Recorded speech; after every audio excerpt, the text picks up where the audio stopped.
10年前，我在马来西亚看到这一幕，我那时候就觉得哇，那些鸟它们怎么一方面这么的聪明，一方面它们这么的环保。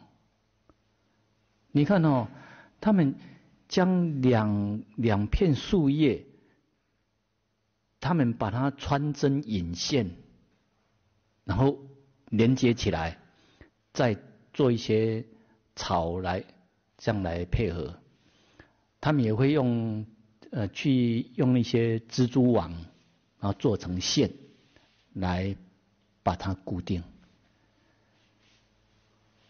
哇，大家仔细看哦，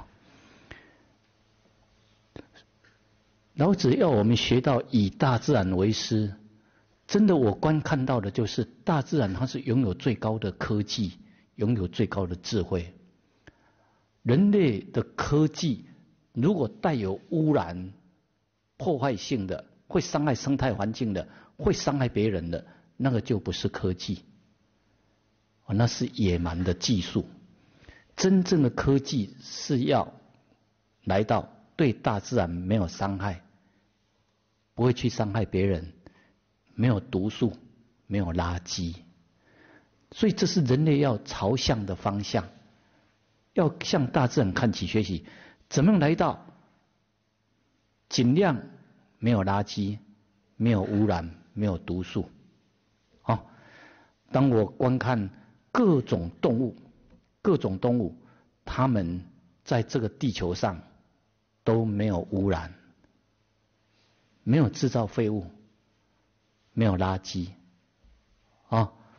你看哦，这上面有那些白白的点，这个是他们穿针引线呐。他们还会打那个结哦，因为你线穿过来哈，它还要打个结，这样才不会滑掉嘛。这上面都还有结，而这个都是鸟做的，所以当我看这些的时候，我就觉得哇，那些鸟它们都有智慧啊，而且真的都很环保啊。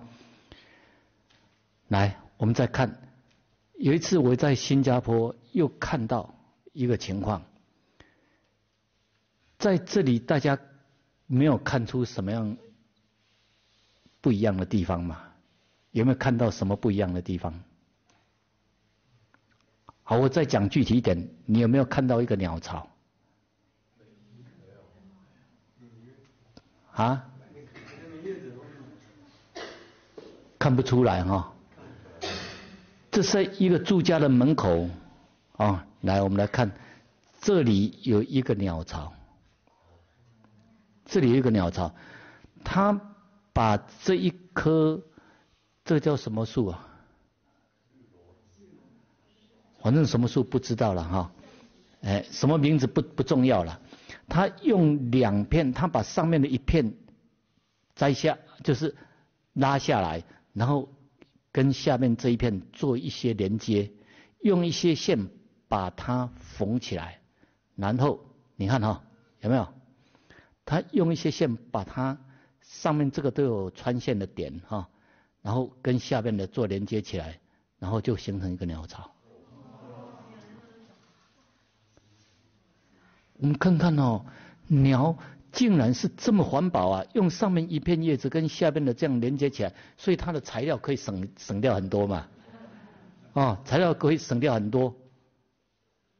而且呢，一方面我觉得他们很有科学呢。如果全部都用下面这种材料的话，因为这个是在热带地区又怕太热，然后他们用这样的情况，又不会太热，然后又很环保。哇！当我看到这些我都很赞叹、震撼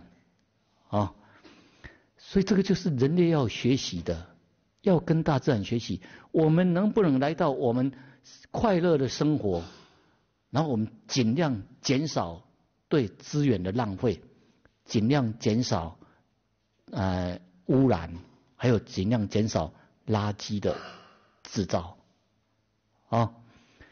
能不能来到迈向零垃圾的生活，零垃圾的这种生活，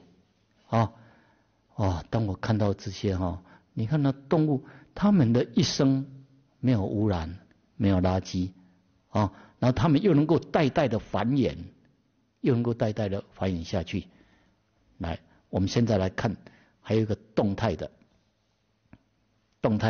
那个鸟会穿线、穿针引线，我们来看。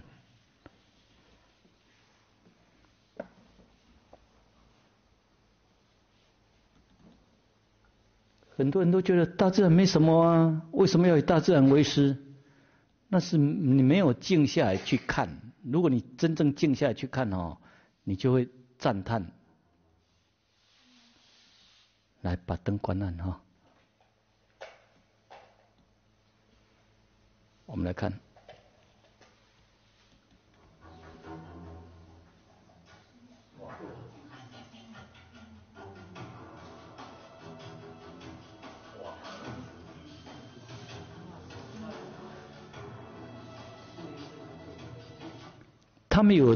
他们都有那个建筑如何架构的理念呢？还有大家仔细看那个蜘蛛网它要拉线，它都会架构，我这一点要拉到哪里？哇，你如果仔细看那个蜘蛛网，看他们都很有那个立体的观念。他最初那几个点要拉在哪里，然后要怎么样去平衡？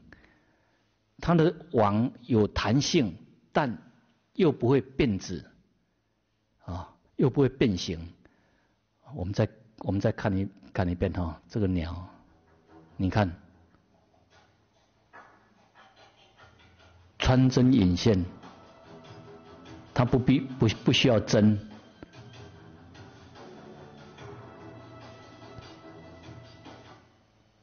你看它这样一做之后，可以防就算下雨也都无所谓，它能够遮风避雨，